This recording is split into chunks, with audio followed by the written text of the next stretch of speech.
please join me in standing for the Pledge of Allegiance. And then directly following, we'll have Councilman Thompson lead us in our invocation. I pledge allegiance to the flag of the United States of America and to the republic for which it stands, one nation, under God, indivisible, with liberty and justice for all. Please bow as we pray.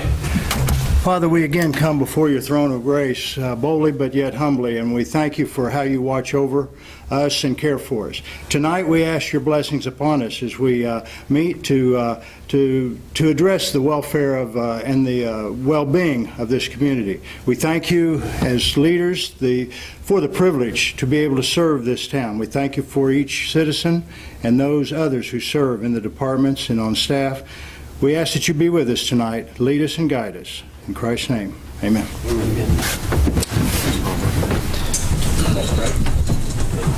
You're going to flood up.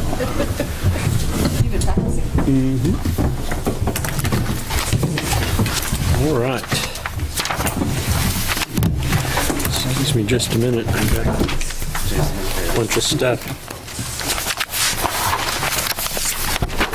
Rolling right along to our agenda, we have the item number 1 tonight is citizens' concerns about items not on today's agenda. Is there anyone like to stand and address the City Council?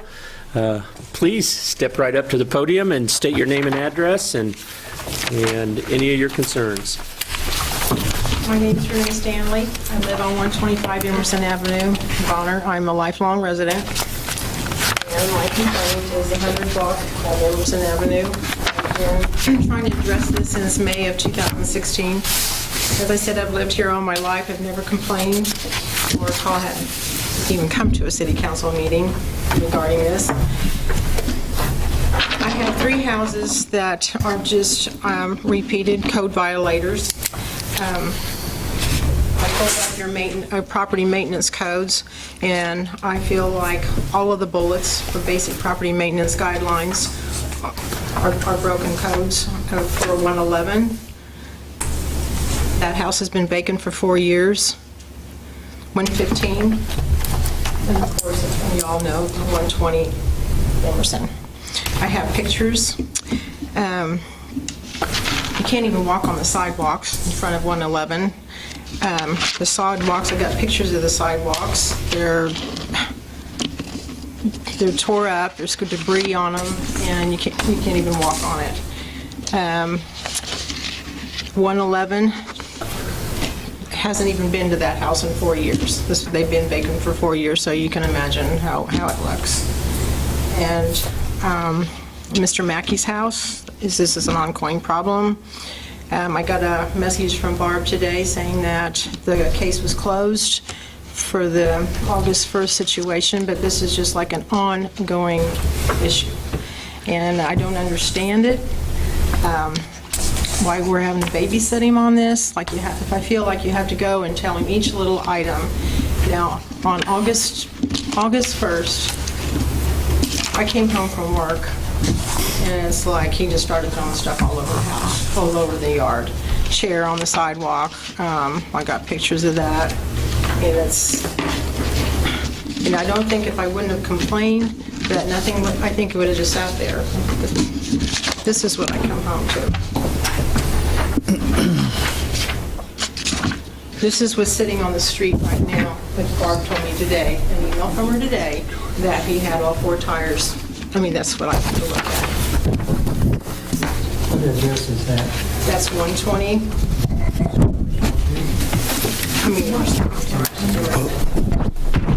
11. This is another view of the truck. This is in front of my house. This is what I look at in front of my house. Every day I have no idea what I'm going to come home to. And if you look at all the debris and the lawn, it's not. She said the lawn was mowed on, let me see, it was a week ago. There was 2 guys out there with weed whackers because they couldn't even mow the lawn. And she said that they went back and finished it up. That did not get finished up. There's still a cardboard box in front of the house. There's just debris everywhere. And just really upset about it. And I have gone through the chain of command. I talked to Mike. And Mike has addressed it. I started this in May of 2016. You addressed it, I really appreciated it.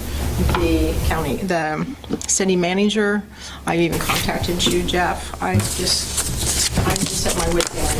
It's like, I don't understand why they are allowed to keep continuing not to take care of their properties. I know. It's just cleaning it up. None of that stuff has been cleaned up. There's tires, he's even put property on the side, and this person is running for councilman. This even scares me worse. If they don't respect your neighbors and don't respect your codes, then there's another house. That's one. I know it's 15. You sound quite frustrated, and Oh, it is. It's so frustrating to come home because I don't know what I'm going to come home to. right. And I appreciate these pictures. We'll pass these along to the city manager and the codes enforcement. We only have what we can do, and I appreciate you continuing to make sure that we're aware of the situation, and we'll do everything that we're able to, and appreciate that. I know, but I'm tired of having to call all the time, and then, like I said, I got an email from Barb today saying the case was closed and everybody was in compliant. And it's like, really, we don't have any better expectations on our older neighborhoods to make them more livable? I mean, I've owned that house over 40 years. It's never looked like that. I had 80-year-old people that lived in those homes that kept their lawns up. You never had any of that. And this guy just doesn't care. And then while we're on the subject, this is what my curb looks like in front of my house.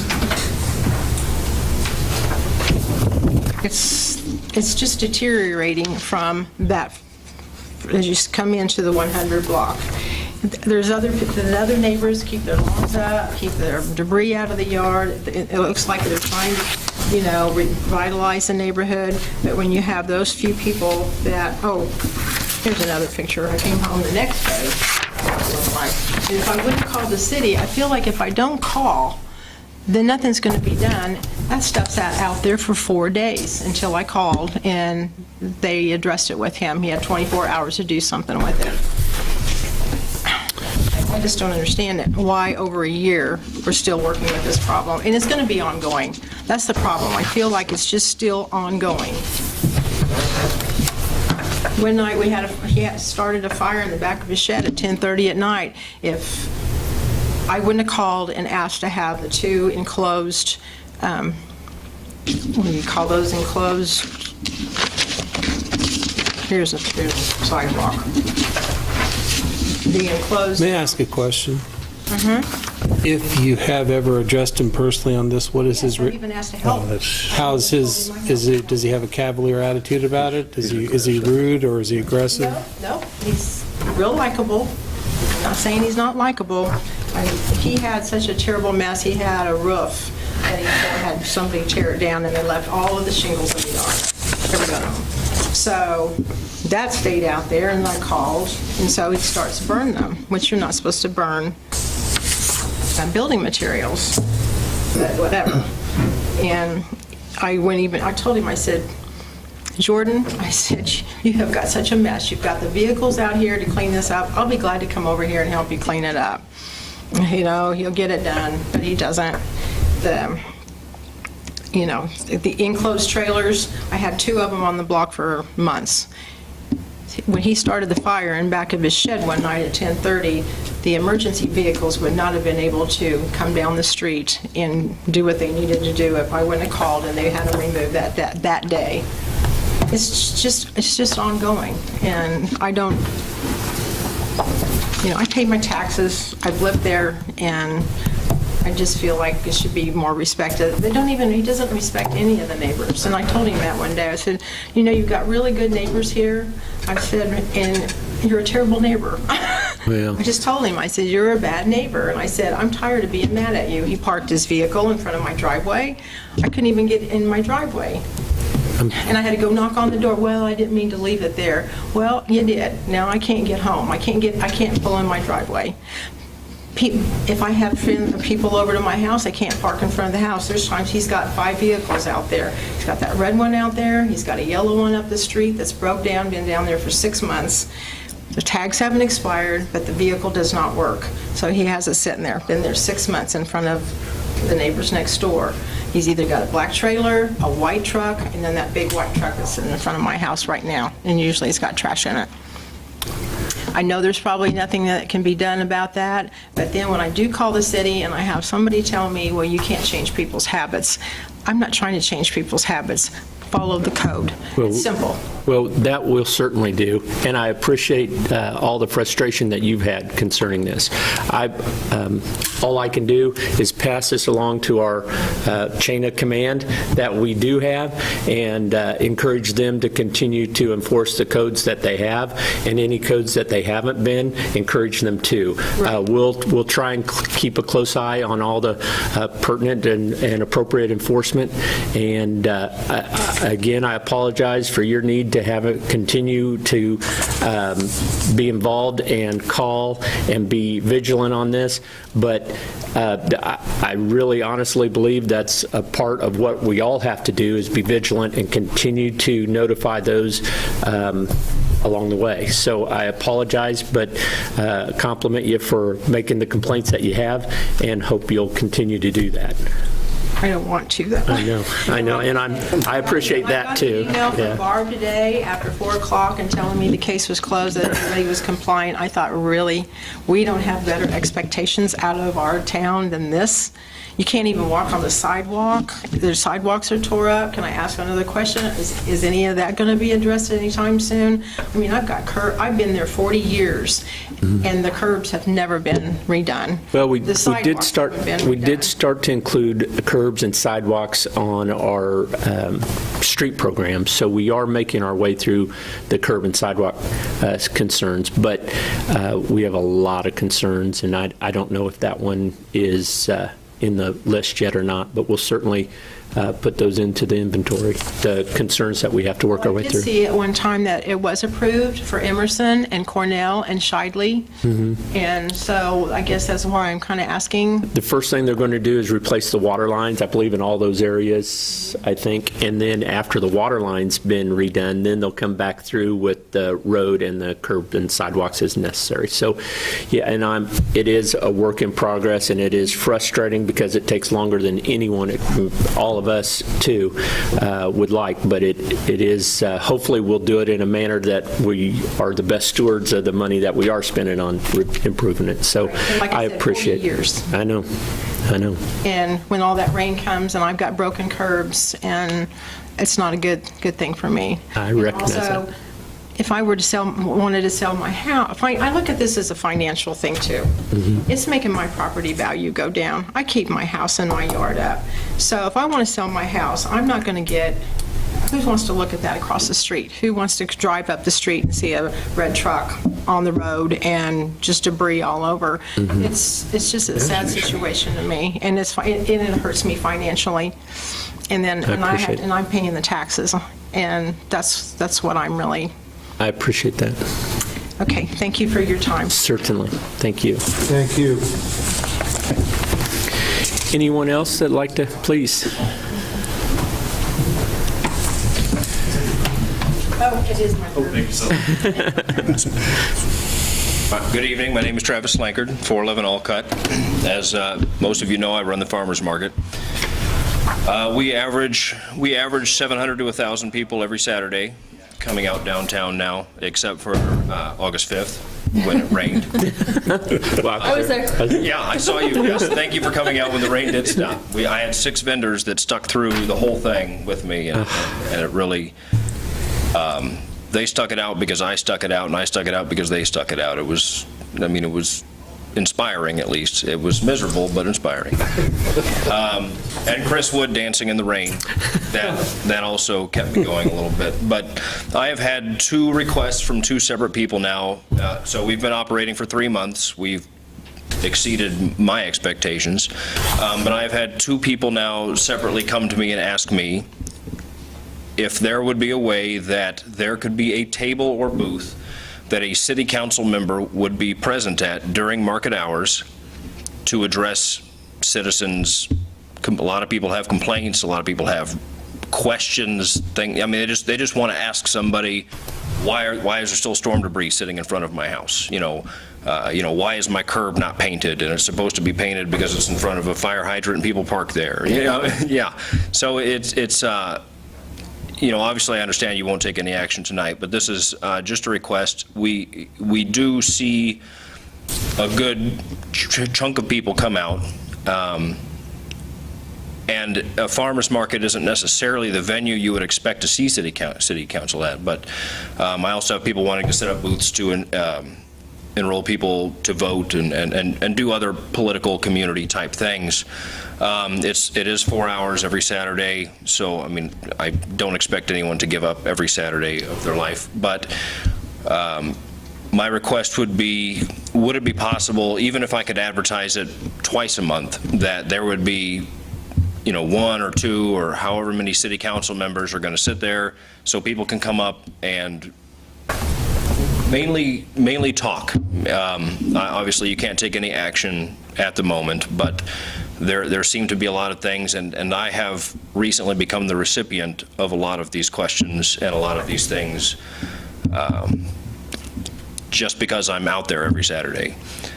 So it's, I guess, more or less a request, or I'm just bringing it to your attention. If this would be possible, if someone would want to give up an hour and rotate, or if I could get a time that I could advertise and say, hey, guess what, the city's going to be there. It's good for the community, it's good for the market, it's good visibility for you. So that's all I wanted to bring to your attention tonight. Thank you. That's it? Oh, I thought you had two concerns. Okay. Oh, I can come up with it. No, that's okay. I thought you said I have two things. Oh, two requests for that. Okay. Yeah. This is, very good. Now that I've had the second person ask me, I thought, I guess that's a good idea, I guess. Very good. Two doesn't seem like a lot, but Very good. it's a good thing. So. Great. Thank you. Anyone else that would like to stand and speak to the City Council about items not on tonight's agenda? Very good. Seeing none, we'll go on to the consent agenda. The consent agenda this evening includes minutes from the July 24th meeting, claims for city operation, Public Housing Authority claims, the carnival permit for the Chamber Thibodaux Days, consumption and possession permit for Thibodaux Days, Chamber request for the beer garden, and the consumption and possession and sale permit for the Thibodaux Days Chamber request. Also, the Kobe's Annual Bike Show, consumption, possession, and sales permit, Anytime Fitness request for use of the public parking lot, and the league voting delegates for the annual conference, League of Municipal Conference business meeting. So I would, is there anything to pull from the staff, citizens, questions from the council? Seeing none, I'd entertain a motion. Mr. Mayor, I move to approve the consent agenda as presented. Second. Moved and seconded. Vote, please. Curley, Yes. Yes. Stevens, Yes. Janet, Yes. Yes. Peterson, Yes. Thompson, Yes. motion passes. Very good. On to the regular meeting agenda, item number 11, which is the public hearing for the 2017 budget amendments and the 2018 budget. And I would entertain a motion to open a public hearing for the 2017 budget amendments and the 2018 budget beginning at 7:48. So moved. Seconded. Moved and seconded. All those, I'm sorry, vote please. Stevens, Yes. Thompson, Yes. Curley, Yes. Reeves, Yes. Peterson, Yes. Yes. Janet, Yes. motion passes. Very good. We'll go ahead and open the public hearing with the staff presentation. Get all loaded up here quick. You guys can turn around if you want, come up here to the front and look this way. We got the high dollar seats up here, so you guys have to, sorry, you have to turn around. There is some fine print, so I'll try to read through this as best as I can. Just a quick reminder, the budget calendar to date was started back in May. And we've gone through internal conversations with staff, as well as various committees, and ultimately had 2 work sessions with the council in July, and that brought us to this date today. So quickly, this budget does not increase the mill levy. This is just a quick showing. The mill levies across the jurisdictions taxed within Bonner Springs. For the most part, everybody is remaining the same. The school board has yet to officially put together their mill levy. But again, this is essentially where we're at. So quickly, just where your property tax dollars go, 71% of property taxes go into the general fund. You have a 15% that go to the library, and then 14% go to debt obligations.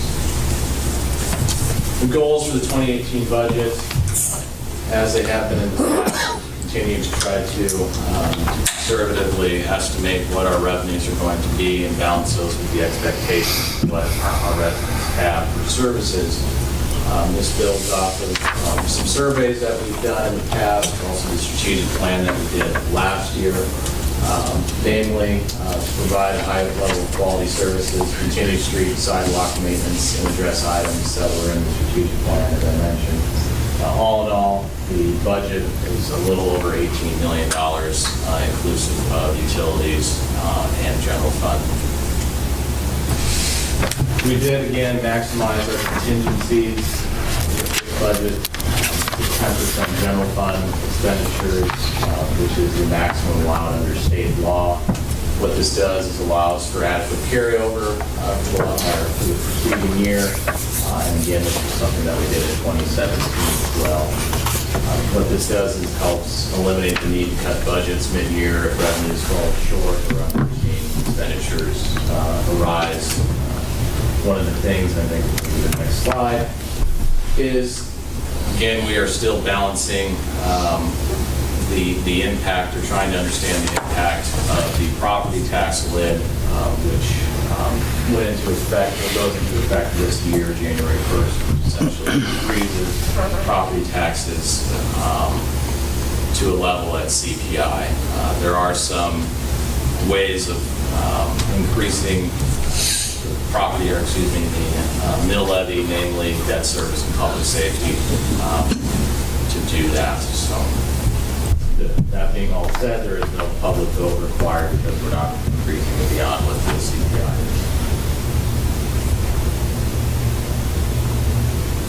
is. So changes in general fund. This is just a quick change that occurred as we worked through this internally from what was presented within the budget sessions or work sessions. There was a $200,000 allocation to erosion control along Lions Park. That has since been modified to reflect a little bit more accurate of the cost associated with that, which is about $50,000. That allows us to put in $150,000 to maintain one of our existing amenities, which is our swimming pool. Every so often you have to go in and repaint and recaulk the swimming pool. So this has not been done in several years, so that is slated to be done next year prior to opening. Very small print, I realize. Small print on my computer too. All in all, we're anticipating an increase in total revenue of just under $270,000. This is due to the increase in property valuations, which we went over with the county appraiser earlier today. This also has a filling of the vacancy that was created with Victory Ford that went to the Legends Auto Mall. We were fortunate to get somebody to come in there relatively quickly and still have some money coming in from the unified government because of that relocation of Victory Ford to the Auto Mall. There's also some transfers to other funds, from other funds, namely water and sewer. Those are associated with administrative overhead costs, billing, things that we do at City Hall that are not done at the operational site. That increased by about $5,000 over what was done in 2017. And the total projected revenue, including transfers for the 2018 budget, is just shy of $8 million.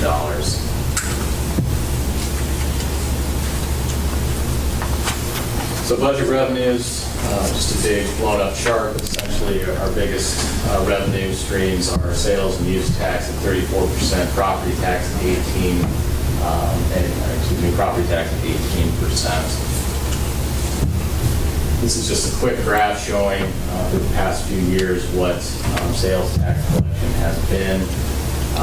It's a major source for our capital improvement projects as well as the general fund operating expenditures.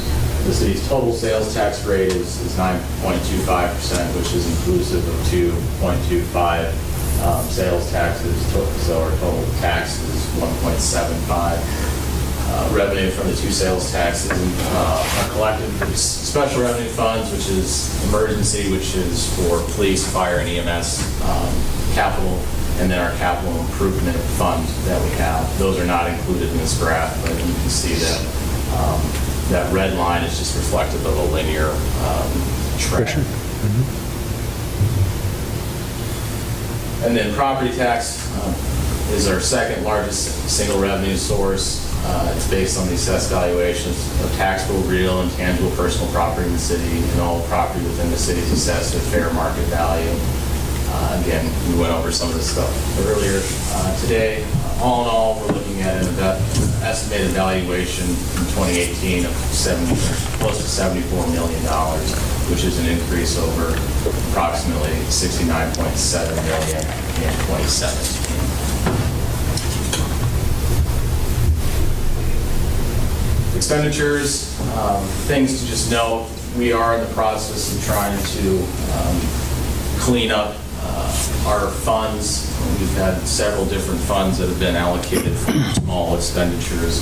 Savannah Beautiful and City Band departments have been combined into the Parks and Recreation Department for ease of understanding and duplicity, to be honest. The property maintenance code position was moved from community development, and that is going into the police department. That change is something that's already occurred, and rationale is to try to better handle property maintenance codes as they come up, as they often involve the police department. The project manager is a position that we've moved around a lot over the years. The intent is to try to, or the intent with this budget is to move it into the community development department and try to focus those efforts a bit more on the planning aspects, the GIS aspects, and this is general property, or project management. And then the cemetery fund had been in the general fund and is moved into a special revenue fund to reflect the revenue that comes in as part of that with the sales and whatnot. So this is just a quick and dirty expenditure listing by fund. You can see some have been zeroed out with a dash that's just reflective of them being absorbed into different budgets. All in all, that amounts to about $9.8 million total. I will note transfers listed on there as well, about $600,000. Those transfers goes into our emergency medical services, which I'll get into. I think this next page, which this is just, again, a pie chart that shows where general fund dollars are going. Again, as I alluded to, EMS is a transfer, but it is 6% of the general fund. Bigger ones that are on there are police at 32%, public works at 17%, and parks and rec and tourism at 15%.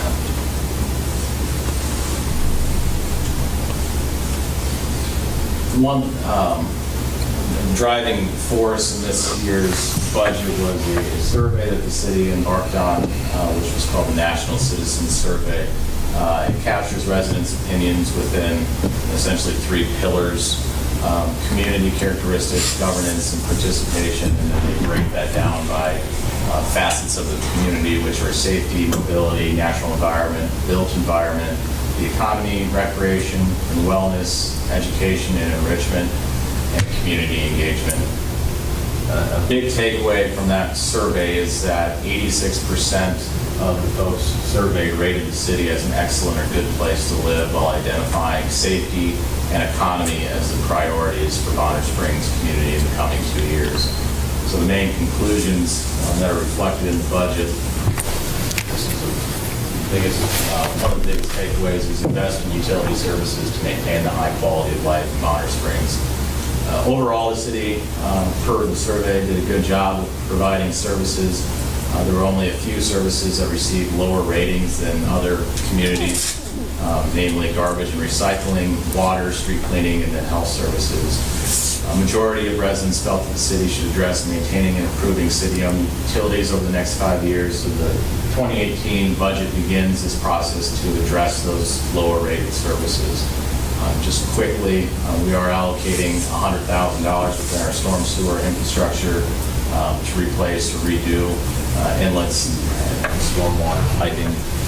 We also have within the water $50,000 to go into our water master plan, which is about 11 years since its last update, which is a fairly long time. This helps to correct existing deficiencies and also allows us to future system can be built out to support for expansion of residential and commercial growth.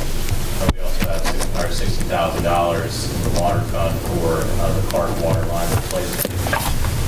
With sanitary sewer, another master plan that needs to be updated, so there's a $50,000 allocation to do that. There's also a $90,000 Spring Creek interceptor inspection and cleaning, $100,000 in wastewater main rehabilitation, as well as $150,000 in manhole replacement and rehabilitation. Residents, this is another main point of the survey, residents find it easy to get around town and they want to keep it that way. Mobility receives some of the highest ratings, with 9 in 10 residents rating the overall ease of travel.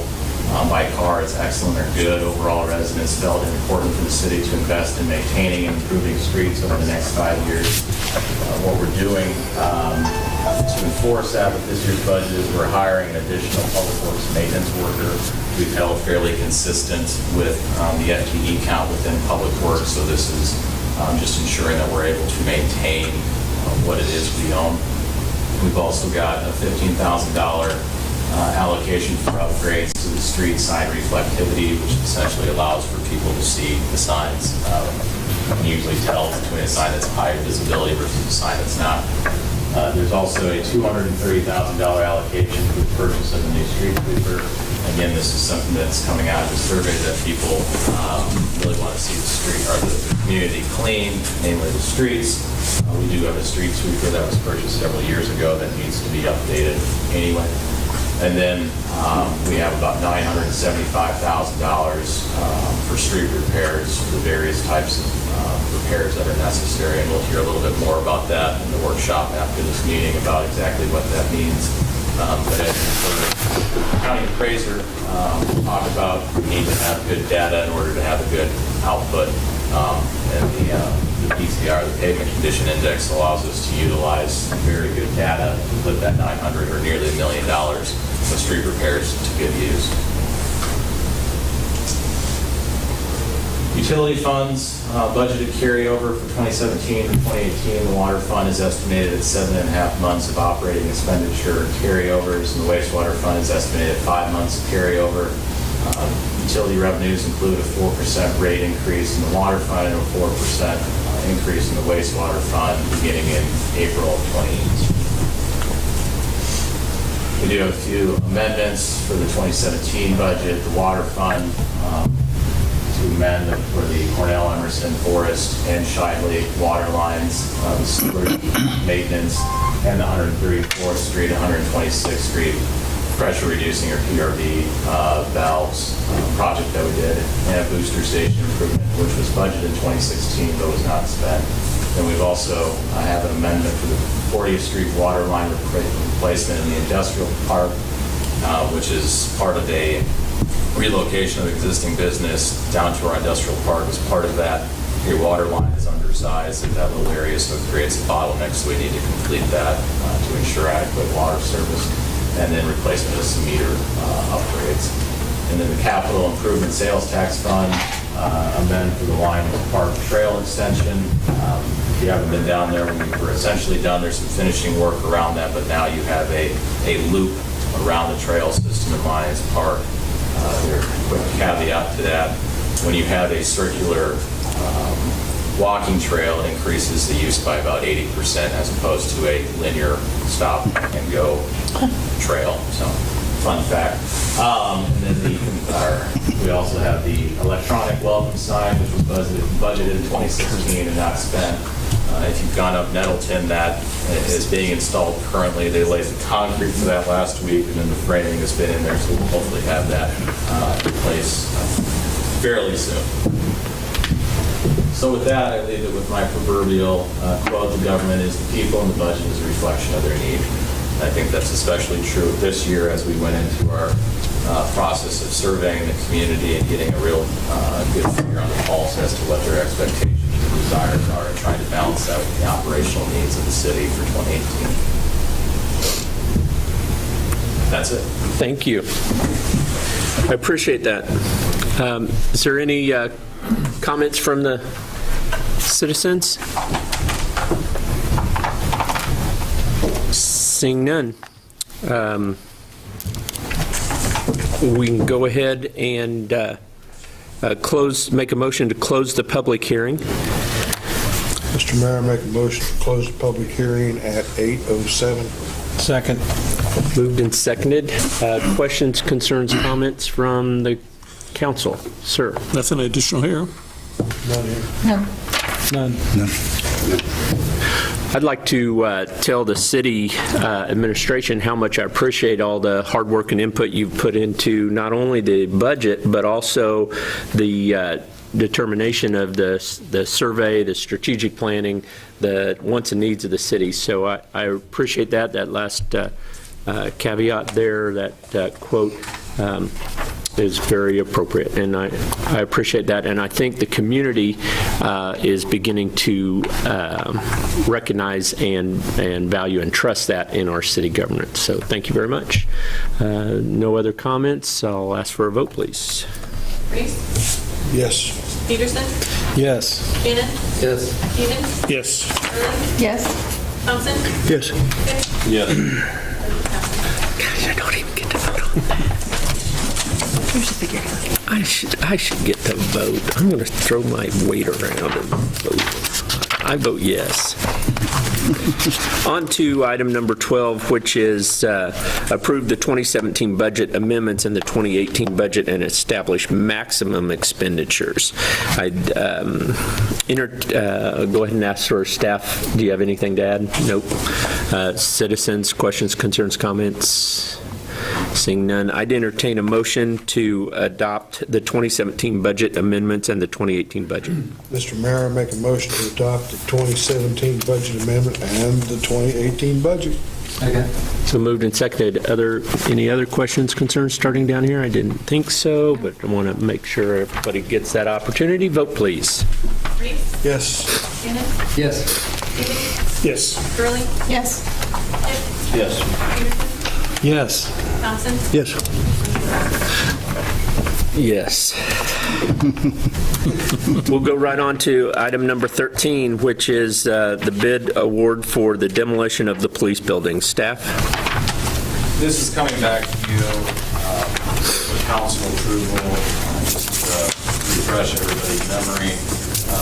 Because of some significant issues with the police department facilities, we recommended that they were removed. We had originally thought that the cost was going to be around $30,000. We came in slightly above that, at about $37,000. So we're looking for concurrence from the council, or approval from the council to award a contract to Dale Brothers for the removal or the raising of the police building. Very good. Thank you. Any questions, concerns, comment from the citizens? Seeing none, I'd entertain a motion. Mr. Mayor, I make a motion to award the bid to demolish the police department buildings to Dale Brothers for an amount not to exceed $37,394. Second. Moved and seconded. Questions, comments, concerns, starting down here. Oh, just one comment. This is coming back because some council member just had to amend that last motion a couple weeks ago. We don't want to name names, Lord. Yeah, I've got a couple of questions to see what's included in this. They're going to remove the basement walls, the basement floor, and fill all this in with appropriate amount of dirt, not debris. And the reason I'm asking this is because years ago, when we purchased the property for the library, we ran into rock. Then it wasn't rock, it was rock basement wall or concrete that was left behind. And so I just want to make sure this is all cleared out here so that in some future date, somebody doesn't come back to us and say, oh, this. This will follow all our guidelines for demolition of buildings, including that. It also includes the removal of any contents that are within the structures at the time of removal as well. And the main parking lot there to the southish will remain, A but portion of it will remain. There's also a stormwater inlet that's in that as well. The plan is to also keep the garage structure that's there as well on the behind the old Greeley building. correct And northern building. so some of that access will be maintained, but the rest of the parking and, will the sidewalk stay? So part of the walkway will be removed, but the sidewalk portion will stay. Now, behind the old doctor's office building, there's a parking lot there. Is that, Plan is to remove that. remove that? Great. It's not in great shape, but I just, Isn't there a fence there too that'll be removed? Or? There is a fence on the northern property that will be mostly removed. The property owner to the north has requested that we also give them an opportunity to remove some fencing that they installed onto the city's fence, so we'll make sure to get in contact with them. great. Have we used Dale Brothers before? Yeah, we've used them for a few different things. I can't remember exactly. Julie's got a good No, memory we used on it. them, I can't remember what project. No negative responses. Very non-rememberable. Sir? No questions. None. Seeing nothing else, vote please. Thompson? Yes. Reese? Yes. Shannon? Yes. Gurley? Yes. Kip? Yes. Stevens? Yes. Peterson? Yes. On to item number 14, the city manager's report. Sir? Done a lot of talking tonight. Just a quick reminder, if we don't know from the sign, otherwise, Tidlow Days is fast approaching. It starts on Thursday. The carnival's already set up and almost ready to go.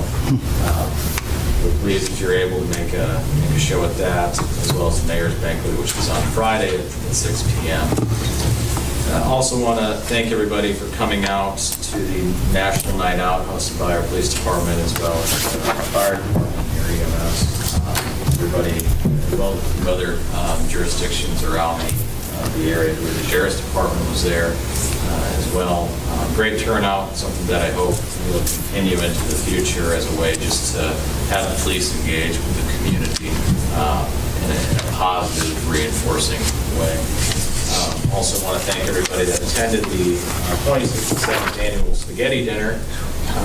Several people attended, totaling about 300 that evening, or were served throughout that. So I believe it was, what was it, $1,300 net profit was raised for the Nancy Jones Johnson Scholarship for the high school seniors. And then lastly, wanted to quickly talk about the government services. I found it easier just to explain it at the City Hall and Police Department facility for all practical purposes.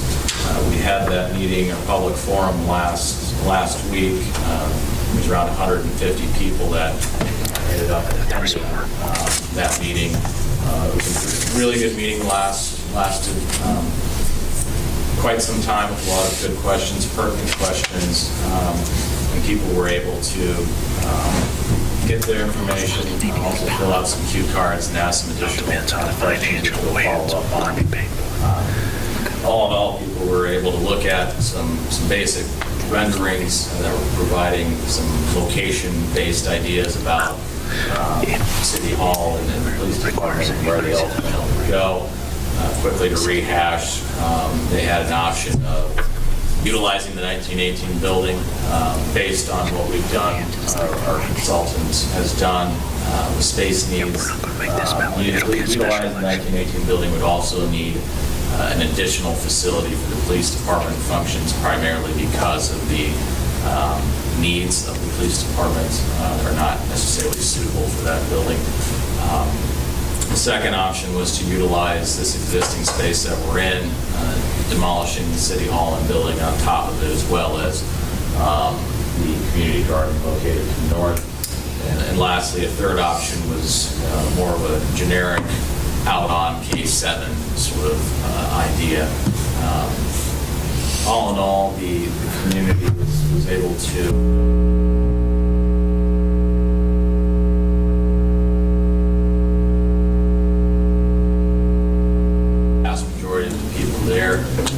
were supportive of utilizing the 1918 building and repurposing that. So just to take a step back, the consultants have done a space and needs assessment of the current need of city staffing now as well as into the future to ensure that anything that's built will be accommodating for any future growth that we may have in that time. With that, they've gone through with a committee to look at those various options as well as some other options, and then ultimately have the public forum. They will now take all that information, utilizing the idea of repurposing the 1918 building, and come back to the council to provide a final report. After that, it's up to the council on how they would like to proceed. Ultimately, the next step would be going into some sort of design phase to design a building utilizing the 1918 building. So if there aren't any concerns or questions about that, I will go ahead and give the go-ahead to SFS to work in that fashion. But that will be presented to you all in the second meeting in September by SFS. Second meeting in September. Correct. Great. 4th, 5th, 25th. Very good. But with that, I'll also note, because I think it's pretty neat, the city website is up and running. I shake my hand running. If you have cached files of the website before, you're still going to be directed to the old website. It's still, for the most part, usable. Just know that that'll set itself over the course of time. Clean out your cache. Still working through a few little bugs on it, but by and large, it's a nice new landing page to showcase the city, as well as hopefully an easier way for the community to engage with the city, and something that we can build as a platform to continue our engagement efforts with the community. With that, that concludes my report. Very good. A few questions. So the second meeting in September, great. Then, just because there's been questions asked of me, we're looking at some kind of special election, not a part of the election cycle that we're in now, if we need to have an election for this. Potentially. The way that the tax lid reads, the emergency services are exempt from that tax lid, wouldn't require a vote. But if we were to repurpose a sales tax or have a new sales tax, that would require a vote. So there's a good chance that there will be some vote on this at some point in some kind of special election. Yeah, it depends on how quickly we move through it. It could be that we would be able to utilize an election next year, regular election. It depends, I think, at some level, and we haven't been able to have this conversation succinctly yet. That's something that Kelly and I, as well as our bond counsel and financial advisor, are planning to discuss is exactly that, just to go back. The options that we were looking at varied greatly by about 40%. So to try to identify revenue streams to pay for that was probably a bit premature at that point in time. But now that we know a roundabout idea of what that cost is going to be, we can kind of go to the drawing board and figure out exactly what that impact is really going to be. But as I alluded to, I think a little bit at the public meeting, there's only so many ways that the government has to pay for things, unfortunately.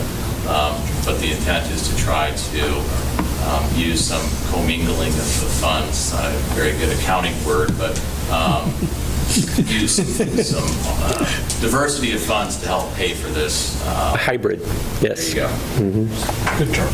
Thank you. Yeah, I just wondered, are there grants available for that type of a project? Right, that was Do we one have thing. someone who's skilled in that? We actually, so there are grants that are available to do community facilities. The Community Development Block Grant exists that provides, I believe, up to $750,000 for community facilities. CDBG is very competitive, especially for communities that aren't direct entitlement, which we are not direct entitlement. So there's that. There's also the historic tax credits, which is part of, I think, the appeal of the 1918 building. The maximum that you can get from that is 25%. I will say that getting 25% is difficult at best. We do have somebody on staff, Carol Sharp, actually did the historic tax credits for the 1918 building when we replaced the windows several years ago. We'll likely have to talk about that because some of those things have certainly changed since that point in time. Very good, thank you. We'll go ahead and start with the city council items, and we'll start right here, ma'am. And since we don't start in the middle very often, yes. The only thing I want to do is Tiblo Days kickoff is the band concert Thursday night. Come out and hear us for one more time this year. Very good, sir. I want to compliment the city staff on, especially Barb Billy. I know her job is tremendously hard job. I know that the lady here tonight was upset about that, and I understand that because I know our community, our neighborhood is going through some of those same things. But there is a time restraint requirements to notify people of all these things, and sometimes people don't understand that, and it's difficult for me to grasp that also.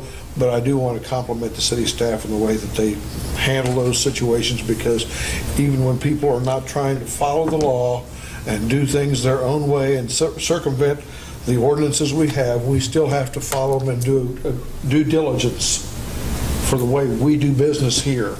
And so I appreciate that. Thank you. Sir? Well, I was just going to say is that related to the storm, I want to thank staff and especially Public Works for all their hard work over the last 3 weeks getting all this debris cleaned up. The city was a mess. And then on that same note, the home on Stephen Lane, is there any concern about the structure of that? And is there any plan, do you know, to get that thing, I guess, demolished, taken down?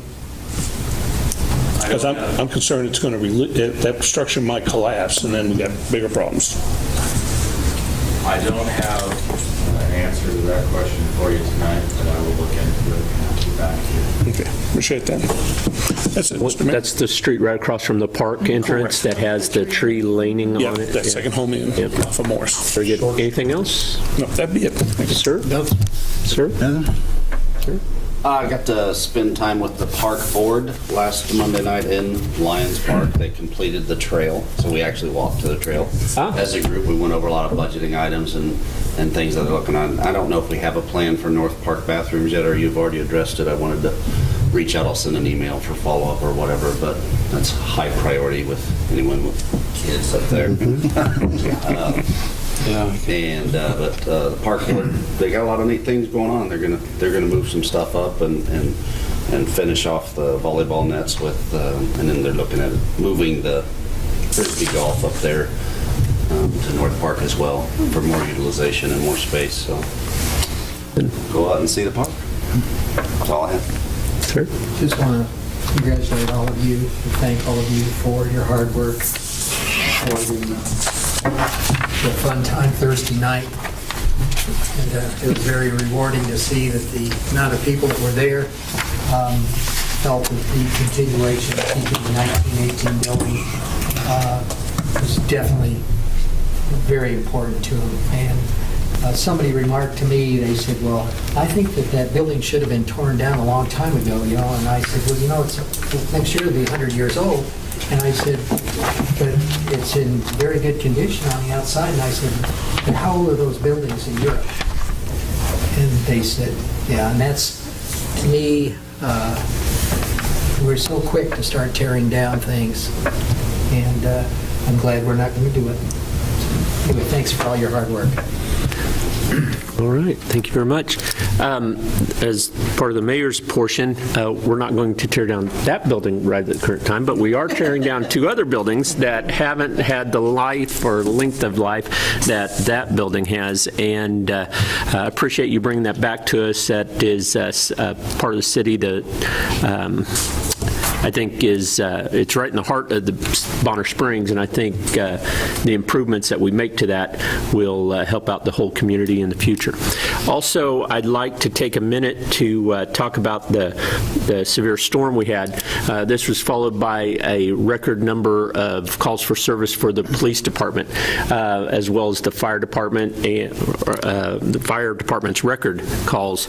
The city's utilities department helped with the cleanup, and it's mine. I don't know if everybody's aware, but we also worked 700 hours, 600 hours or something of manpower, and then you had contract services that also came in and helped to clear streets.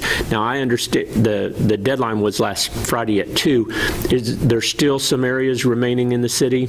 Yeah. So the intent of essentially calling off was to try to decrease the amount of time and effort that we were going out there and doing that. One of the concerns, unfortunately, that we had was that we would go through an area and then it would reappear in that same area. That wasn't over the city, but that certainly was occurring, making it very difficult for our public works staff, as well as I believe our park staff ended up working a little bit last Friday as well. And as you alluded to, we did have a contractor and still do have a contractor out working to clean up the mess. This is something that is taking a little bit of time, but by and large, the compliments and thanks for the community to the staff for going out there and doing this far outweigh, I would say, any of the concerns for people taking advantage of it. Well, I appreciate that, yes, and I know that a lot of areas of the city had a big push at the beginning, and then it took quite some time for them to, there were a lot of trees that were blown half over and onto power lines and onto structures, and so those piles did grow over the 2 weeks. So this having curbside pickup of the storm debris is relatively new to Bonner Springs. I appreciate all the patience that the citizens have had. I think this is a good objective, a good way to go for the city of Bonner Springs to provide these services that the community expects. Hopefully we won't be challenged in this way again. We really made out very well. It was a terrible storm, but fortunately there was no injuries that I was aware of, and hopefully we can be as fortunate in the future. The Riverview project, how's that? What's the status? Thank you for reminding me. We had bid openings for that project at the beginning of August. So we completed that portion. The one thing, unfortunately, that we're waiting for is all the property owners to sign off on the required right-of-way that's needed to do that project. I believe there's still one property owner who owns all of the property on the northern side of Riverview. We need them to sign off on the right-of-way release before we would commence any of the projects. We have contacted BPU. There's also a water line that needs to be moved as part of that project. But in an effort to ensure that we do not hire a contractor and not have a project for them to do because we do not have the land to do it, or delaying the awarding of that project until that has been signed. Very good, thank you. Other than that, if you make sure you keep those property owners in the loop, I'd appreciate it, and even the one that's, I don't know, dragging his feet or hadn't been contacted or whatever, that other one. And Mrs. Stanley, the lady who had the complaints, if you could make sure you reach out to her. I don't know what the specifics are, but even though there may have been some concerns that have been cleared, it sounds as if there's a whole new slate of concerns. This is something that we'll have to continue to exercise our due diligence and monitor that situation as best we can. Appreciate the seniors center and their lovely spaghetti dinner also. That was a great dinner, and it tasted wonderful for those of you who made it. Other than that, unless anyone has a question for me. I just might ask a follow-up on the Riverview. I know you may not want to talk numbers yet, but do the bids seem to be within our expectation of the estimate? They were very wide, I will say that. What was the lowest bid? 589. Which is close to what the Yeah, I think the top bid was expectation. closer to $1 million, so it was pretty wide. Yes, Mr. Mayor. Right, very good. Unless there's anything else, any other questions for me? We'll go ahead and adjourn the city council meeting to a continued work session.